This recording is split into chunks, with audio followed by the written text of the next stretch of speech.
Yo!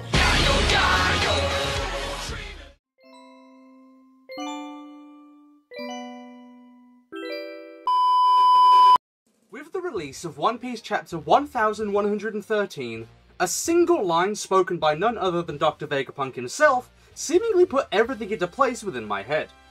Just one line and I found myself seeing a whole new side of the One Piece universe. One that I'd never even thought of before. Today, I wish to discuss the idea that I've had as a result of One Piece Chapter 1113.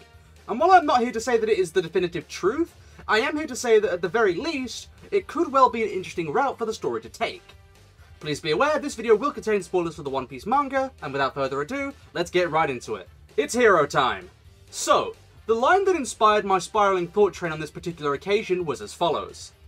To make a long story short, the world as we know it will sink into the sea! Just by reading this, it opened up a question in my mind that I'd never even stopped to consider before. Why is there so much water in the One Piece world anyway?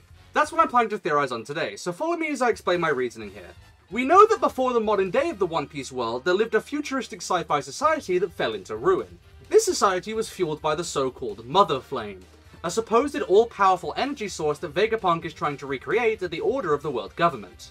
When we consider just how much we humans contribute to global warming in the real world without any kind of sci-fi technology, it isn't too hard to imagine the profound effect it would have on the world if an absolutely gigantic fire was ever roaring in order to fuel all the cities of the world. This would lead, undoubtedly, to the accelerated melting of the world's ice caps, which makes sense considering that both Wano Country and Water 7 are constantly sinking. Albeit the fact that Water 7 is also sinking due to its tectonic placement. What I'm trying to say is, the One Piece world is sinking because the ice caps were melting at an accelerated rate due to the original Mother Flame. This would also explain why Vegapunk says that the world will soon sink into the ocean. Perhaps the ancient society realized what they had done and shut down the original Mother Flame in order to prevent the further melting of the ice caps, or perhaps there was some kind of tragedy that forced their hand instead. If this was the case, it would explain why Vegapunk, who is currently working on a second Mother Flame, would know that the world would soon continue to sink. With everybody reduced to a vastly more primitive technology level, global warming would reduce significantly, and thus the ice caps could be allowed time to heal.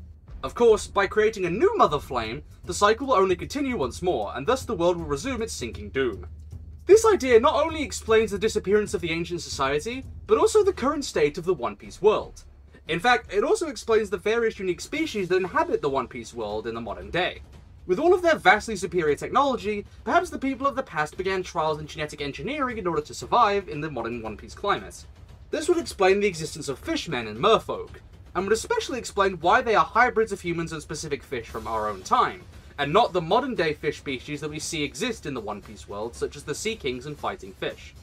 On top of that, it answers the question of why fishmen and merfolk children look so wildly different from their parents, as they manifest random traits from their ancestor genetic tampering instead of the direct traits of their parents. You are not! Humans use the DNA of fish and splice them into the human genome in order to create fishmen and merfolk, allowing humanity to survive underwater even if the world truly did sink entirely beneath the waves. In the case of giants, they were perhaps genetically engineered in order to build larger structures more efficiently, perhaps including the mysterious Ark that has rested at the bottom of Fishman Island for who knows how long. Bigger hands would be able to more quickly and efficiently build bigger constructs, so perhaps giants were engineered in order to construct ships like the Ark so that humanity could survive on the waves if the world truly sank.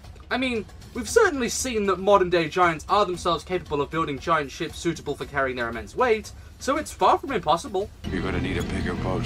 There also exists the peculiar strip of land that covers the entirety of the One Piece world, the Red Line, which towers high above sea level. Before the world government inhabited this region, it was once ruled by the Lunarians, a species who literally have a flame coming from their backs.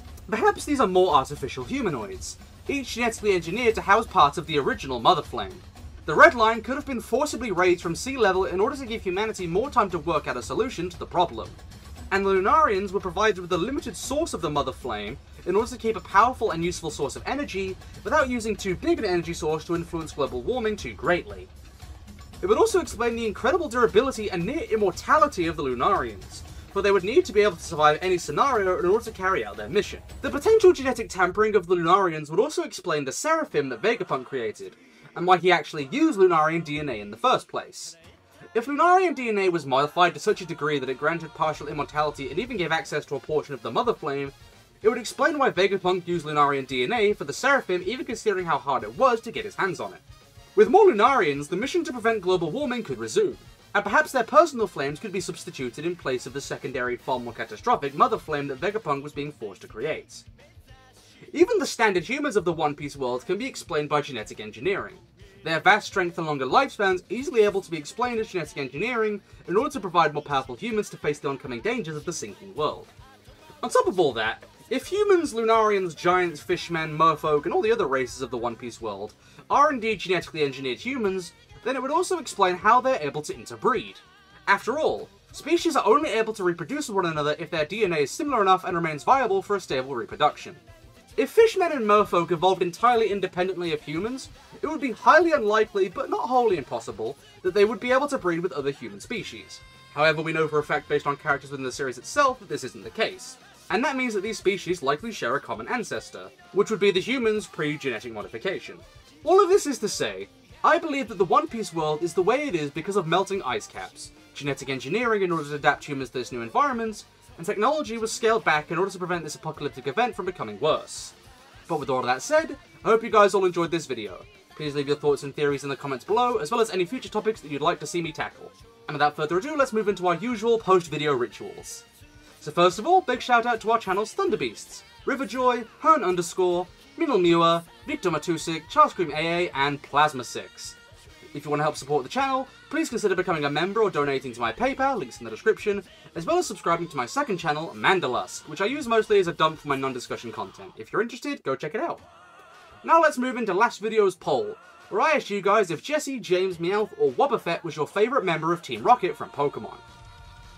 With 713 total votes, Jessie got 12% of the total votes, James got 57% of the total votes, Meowth got 16% of the total votes, and Wobbuffet got 15% of the total votes. I'm not surprised that James won in the least, and he's also my favourite, so for once my opinion isn't actually the unpopular one, which is great. James is such an interesting and heartfelt character, and honestly, I might do a video on him at some point because he's just plain great. But now let's give a shout out to everyone who correctly guessed that my favourite was James. A few of you did guess James, but you also made other guesses as well in the same comment, so it would be unfair to give you the point when you technically cheated. So I'm sorry, I know a few of you did guess and I didn't include you, but it's because you guessed multiple times. That's not fair on everyone else. With that said, big shout out to Kia5884, 4Nero Demonic, Yamato9753, Nathan T29, and Vault N95. Congratulations everyone for guessing correctly. And now let's finish things off by moving into this video's poll. This time, I'm going to be asking you guys a One Piece question, unsurprisingly. If you were in the One Piece world, would you rather have a Zoan, Paramecia, or Logia type Devil Fruit? Mythical zones and ancient zones are off the table, but carnivorous zones are fair game. Leave a comment below or on the poll guessing which one I would want the most for a chance to get a shout out in my next discussion video. And with all of that said, I'll be seeing you all next time. Adios, fellow heroes.